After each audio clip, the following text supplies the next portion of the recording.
आलमी इदारों की पाकिस्तानी मईशत से मुतालिक रेटिंग मुस्तहकम से मनफी में तब्दील। फिच रेटिंग्स ने नई रिपोर्ट जारी कर दी। रिपोर्ट में कहा गया है कि मनफी रेटिंग पाकिस्तान की बिगड़ती लिक्विडिटी और बैरूनी फंडिंग सूरत हाल की अक्कासी करती हैं।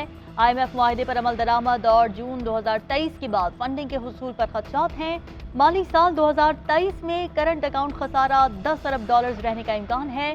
ज़र मुबादला ज़खायर पर करंट अकाउंट खसारे के बाइस दबाव है। बढ़ता सियासी अदम इस्तेहकाम, कमजोर हुकूमती इत्तेहाद और जल्द इलेक्शन आउटलुक बदलने का सबब है। इंटरबैंक में डॉलर की कदर तारीख की बुलंद तरीन सतह पर। डॉलर 5 रुपये 81 पैसे महंगा 221 रुपये पर ट्रेड किया जाने लगा। ओपन मार्केट में डॉलर की कीमत 222 से 223 रुपये के दरमियान पहुंच गई। स्टॉक मार्केट में भी मंदी। 100 इंडेक्स में 100 से ज़ायद पॉइंट्स की कमी। मौशी माहिरीन के मुताबिक करंट अकाउंट खसारा बढ़ने से मसाइल में इजाफा हुआ। दरामदी अदायगी पर डॉलर की तलब ज़्यादा है। तिजारती खसारा बढ़ने पर रुपया शदीद दबाव का शिकार है।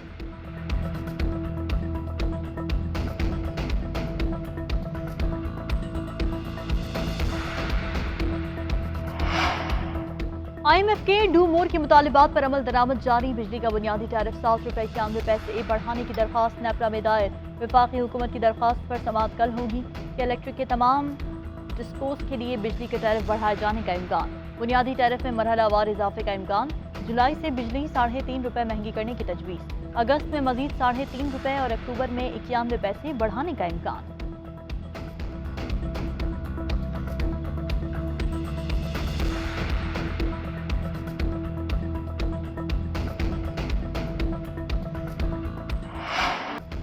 शादी की खुशियां गम में तब्दील। दरिया सिंध में बारातियों से भरी कश्ती उलटने से दर्जनों अफराद डूब गए। 21 अफराद की लाशें निकाल ली गईं। 19 ख्वातीन 2 बच्चे शामिल 28 अफराद ताहाल लापता। तलाश के लिए रेस्क्यू ऑपरेशन जारी। डिप्टी कमिश्नर के मुताबिक कश्ती में 70 से ज़्यादा अफराद सवार थे। हादसा ओवरलोडिंग के बायस पेश आया। कश्ती सरदारपुर से वापस आ रही थी, जहाँ भाग होने वाले 9 अफराद की नमाज जनाजा अदा कर दी गई। सरकारी अफसरान, सियासी समाजी शख्सियात और अहले इलाका की शिरकत। उधर वाक़े की फुटेज भी सामने आ गई। कश्ती को उलटते देखकर दूसरी कश्ती में सवार अफराद ने भी दरिया में छलांगे लगा दी।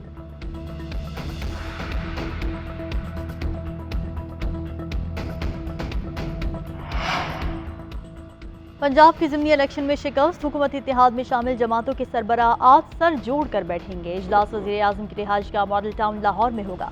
आसिफ अली जरदारी और मौलाना फजलुर रहमान शहबाज शरीफ से मुलाकात करेंगे। ज़िमनी इंतखाबात के बाद की सूरत हाल पर गौर किया जाएगा। मुस्लिम लीग नून क़ब्ल अज़ वक्त इंतखाबात न कराने की तजवीज़ पेश करेगी। सियासी मुस्तक़बिल के हवाले से अहम फैसले मुतवक्के। शहबाज शरीफ इत्तेहादियों के एजाज़ में दोहराना भी देंगे। उधर वज़ीर आला पंजाब ने भी सूबाई पार्लिमानी पार्टी का इजलास तलब कर लिया। ज़िमनी इंतखाबात के बाद की सूरत हाल पर तबादला ख्याल किया जाएगा। 22 जुलाई को होने वाले पंजाब असम्बली के इजलास की हिकमत अमली तय की जाएगी।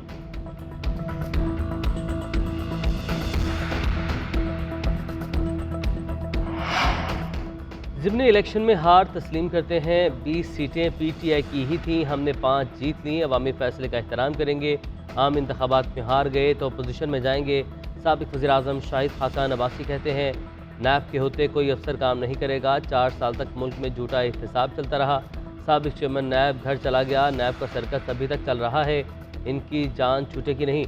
आज अदालत से पूछा कि हमारा जुर्म क्या है, मगर इस सवाल का जवाब नैब के पास है, ना ही अदालत के पास।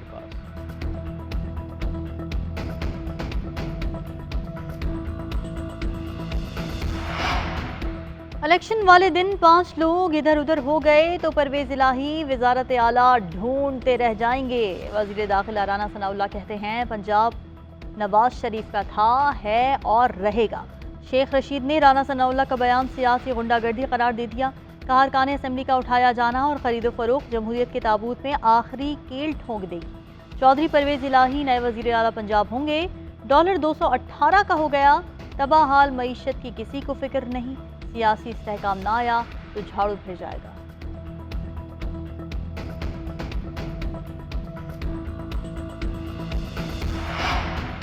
PTI फॉरेन फंडिंग केस काफ़ी अरसे से इल्तवा में है। इलेक्शन कमीशन से दरख्वास्त करता हूँ कि जल्द फैसला सुनाए। वज़ीर आज़म शहबाज शरीफ का ट्वीट लिखा, रियासती इदारों पर बार बार हमले किए जा रहे हैं और इमरान खान को खुली छूट मिली हुई है।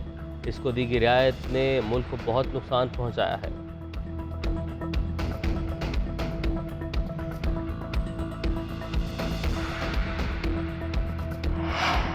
पीटीआई रहनुमाओं का हुकूमत पर जासूसी के आलात नस्ब कराने का इल्ज़ाम। श्री मजारी ने कहा कि मेरे बेडरूम में डिवाइस लगी थी। मेरे मुलाजिम ने भी मान लिया कि उसे सड़क पर पकड़कर धमकाया गया। मालूम नहीं कितने दिन से ये डिवाइस नस्ब की गई। कौन सी मालूमात इन्हें मिली? कोई भी डिवाइस लगाने से पहले अदालती ऑर्डर लेना पड़ता है। बदकिस्मती से कोई शक ही नहीं कि इनको कानून के दायरे में लाया जा सके। इमरान खान के घर से भी आला पकड़ा गया। आईन और कानून की धज्जियां उड़ाई जा रही हैं। ऐसी हरकतों का कोई फायदा नहीं है। शिबली फराज बोले, मालूम नहीं कितने रहनुमाओं के घरों में ये आलात लगे हैं। आईनी हक और प्राइवेसी की हुर्मत को पामाल किया जा रहा है। ऐसी हरकतों से मुआशरे में अदम एतमाद की फिजा बनेगी।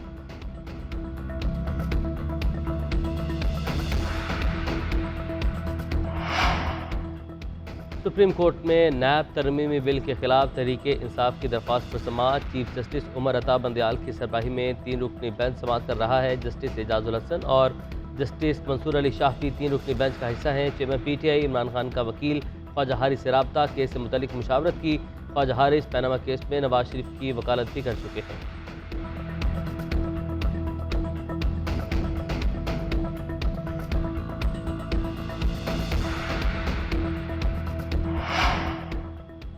सुप्रीम कोर्ट में फैसल वावडा नाअहली केस की समाअत। निसार खोड़ो के वकील पेश न हुए। समाअत सितंबर तक मुलतवी कर दी गई। सुप्रीम कोर्ट का आर्टिकल 62(1)F के इतलाक पर तमाम फरीकैन को तैयारी का हुक्म। चीफ जस्टिस उमर अता बंदयाल ने रिमार्क्स दिए कि अदालत के सामने अहम सवाल आर्टिकल 62(1)F का है। ये बहुत संजीदा मामला है। देखना है कि क्या इलेक्शन कमीशन आर्टिकल 62(1)F लगा सकता है। अदालत ने फैसल वावडा के वकील की अपील पर जल्द समाअत की इस्तदा मुस्तरद कर दी।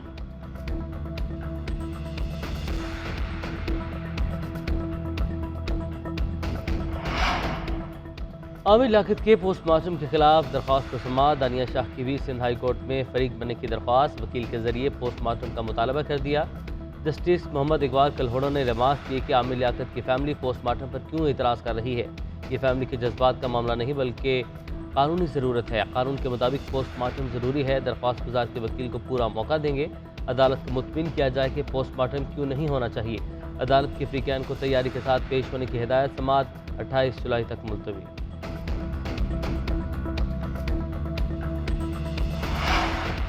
कोरोना की वार मुसलसल जारी। एक रोज के दौरान 459 केसेस रिपोर्ट। 163 मरीजों की हालत तशवीशनाक करार। कोरोना मुस्बत आने की शरह 2.8% रही। मुस्बत केसेस की सबसे ज़्यादा शरह गिलगित में 14.29% रही। लाहौर में शरह 5.8, हैदराबाद में 4.9, कराची में 3.4% और पेशावर में 3.2 रिकॉर्ड की गई। सेक्रेटरी सेहत की आवाम से वैक्सीनेशन कराने और एहतियाती तदाबीर अपनाने की अपील।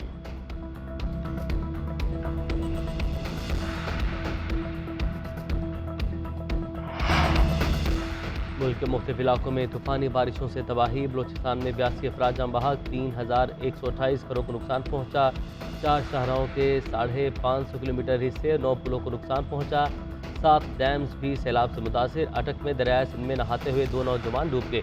रेस्क्यू ने लाशें निकाली। शनाख्त 27 साल राशिद और 31 साल तौसीफ के नाम से हुई। उधर लाड़काना राइस कैनाल में भी 10 साल बच्चा डूब कर जाम बहक। इलाका मकीनों ने बच्चे की लाश निकाली। सोहबतपुर, हरनाई, कोहलू, जाफराबाद में जलथा लेक, सलमान की नदी नालों में तुगयानी, राजनपुर की कई बस्तियां ज़ेर आबाद थीं। अंदरून सिंध में भी मानसून के ताकतवर स्पेल की जद में है। लसपेला में हब डैम और पेशावर में वर्सित डैम में तुगयानी आ गई।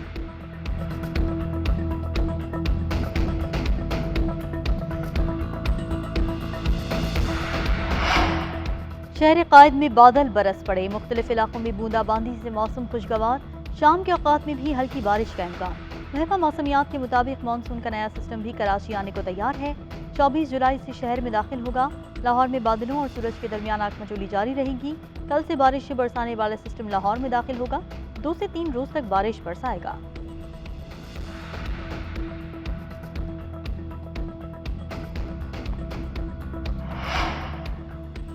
शाहीनों की श्रीलंका के खिलाफ 342 रन के हदफ के ताकुब में बैटिंग जारी। ओपनर्स अब्दुल्ला शफीक और इमामुल हक का मोहतात आगाज। बगैर किसी रन विकेट के नुकसान के 68 रन बना लिए। श्रीलंका की टीम दूसरी इनिंग में 337 रन बनाकर आउट हुई। दिनेश चंदीमल 94 रन बनाकर नॉट आउट रहे। मोहम्मद नवाज की 5, यासिर शाह की 3, हसन अली, नसीम शाह का 1-1 शिकार। पाकिस्तान को गोल टेस्ट में सबसे बड़े हदफ का ताकुब करना होगा। इंग्लैंड को पहली बार वनडे वर्ल्ड कप जितवाने वाले ऑलराउंडर बेन स्टोक्स का वनडे क्रिकेट से रिटायरमेंट का ऐलान। बेन स्टोक्स मंगल को साउथ अफ्रीका के खिलाफ अपना आखिरी वनडे मैच खेलेंगे। इंग्लिश खिलाड़ी का कहना है कि उनके लिए ये मुश्किल है, लेकिन वो इस फॉर्मेट में 100% परफॉर्म नहीं कर पा रहे। उन्होंने कहा कि अब उनका सारा फोकस टेस्ट और T20 क्रिकेट पर होगा।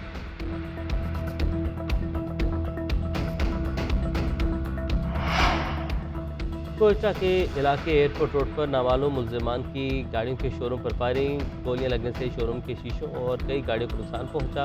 मुल्जिमान फायरिंग के बाद फरार, पुलिस ने तहकीकात शुरू कर दी।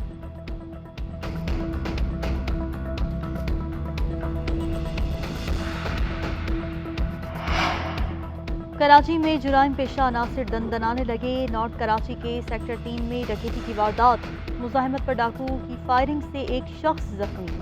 बफर जोन में मुबैना पुलिस मुकाबला, एक डाकू को जख्मी हालत में गिरफ्तार कर लिया गया।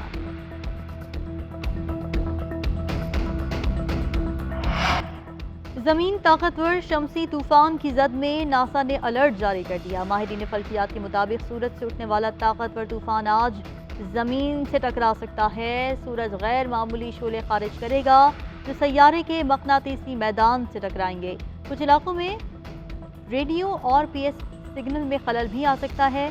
नेटवर्क्स और पावर ग्रिड में मुदाखलत का भी इम्कान है।